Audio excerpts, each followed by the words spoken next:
পঞ্চায়েত এলাকার খসড়া ভোটার তালিকায় ব্যাপক বিসঙ্গতির ফলে এবার সরব হলেন সোনাইয়ের একাংশ জনগণ। সাতকড়াকান্দি জিপির ভোটার তালিকা থেকে বাদ পড়েছেন 193 নম্বর বুথ সেন্টারে প্রায় 400 ভোটার। সোনাই সার্কেল অফিসারের কাছে আজ স্মারকলিপি জমা দিয়ে ক্ষোভ প্রকাশ করলেন ভুক্তভোগীরা। এখন যখন সব জেপিসি এরকম কারেকশন করা কিন্তু আলটিমেটলি কি ঠিক কিন্তু ওইটা আপনার তরফ থেকে আপনারটা আপনি এনশিওর করুন। আমি বলবো ম্যাডাম আপনার বলি যে আমরা দেয়া রাখলাম আমরা কাইন্ডলি আমাদের সামনে রিকোয়েস্ট ম্যাডাম এটা যদি ডুপ্লিকেটর সাইটটা সেন্টার আছে এখানে আমাদের ডেন্টাল বাড়ি ঢুকিছে আর ধরুন এটা ওই ডেন্টাল বাড়ি ঢুকিছে যদি এটা না ঠিক হয় যদি না তো মানুষ ভোটার এমন একটা প্রবলেম হইব যে শুনাই ঘুরিয়ে আইলে ডেন্টাল বাড়িতে ঢুকিয়া ডুপ্লিকেটর মানুষের ভোট দিতে লাগবো। বুধবার সংবাদ মাধ্যমের সামনে ক্ষোভ প্রকাশ করে সোনাবাড়ি ঘাট জিপির প্রাক্তন সভানেত্রীর প্রতিনিধি শামসুল ইসলাম বড়ভূইয়া তিনি জানান যে খসড়া ভোটার তালিকা প্রকাশ হওয়ার পর ব্যাপক অনিয়ম ধরা পড়েছে। চূড়ান্ত তালিকাটি সঠিকভাবে ঠিকঠাক করা না হলে বিপাকে পড়বেন হাজার হাজার জনগণ। খসড়ায় এক সেন্টারে 400 ভোট কর্তন রয়েছে। এর উপর এক গ্রামের ভোট অন্য গ্রামের সেন্টারে অন্তর্ভুক্ত করা হয়েছে। প্রায় 3-4 কিলোমিটার দূরত্বে কারো ভোট থাকলে কেউ ভোট দিতে যাবেন না। তাই চূড়ান্ত তালিকাটি সঠিকভাবে প্রকাশ করা না হলে আন্দোলন গড়ে তোলা হুঁশিয়ারি দেন শামসুল ইসলাম। এ নিয়ে একটি স্মারকলিপিও সোনাই সার্কেল অফিসারের কাছে জমা দিয়েছেন বলে জানিয়েছেন।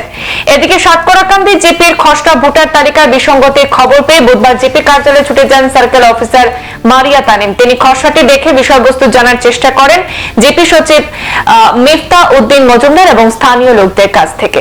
আমরা আজকে সোনাই সার্কেল অফিসারের মাধ্যমে আমরা একটা মেমোরেন্ডাম দিছি যে সাতকড়াকান্দি জিপি যেটা ড্রাফট আউট হয়েছে এই ড্রাফট যেটা আমরা বিসঙ্গতি দেখা দিয়েছি এটা নিয়ে আমরা কিন্তু খুব বেশি চিন্তাত আছি। কারণ হয়েছে গিয়া যে ধনেহরি পার্ট 1 প্রায় 400 এবার ভোটারের নাম মিসিং হয়েছে এবং ধনেহরির যে বুথ সেন্টার যেটা এটা গেছে গিয়া উত্তর জাঞ্জারবালি এবং ডুগনিপাড়ার যে 60টা সেন্টার আছে সেটাও উত্তর জাঞ্জারবালি। আমরা সার্কেল অফিসারের মাধ্যমে আমরা একটা মেমোরেন্ডাম দিয়া ও কথা আমরা জানাইছি যে যদি এটা যদি ঠিক না করা হয় তাহলে ভোটারে কিন্তু ভোট দিত না। ধনেহরির মানুষের গিয়ে কোনোদিনও জাঞ্জারবালির গিয়ে ভোট দিত না এবং ডুগনিপাড়ার মানুষের কোনোদিন 5 কিলোমিটার 6 কিলোমিটার অতিক্রান্ত করিয়া বৃদ্ধ মানুষ এরকম কিরকম ভোট দিবা।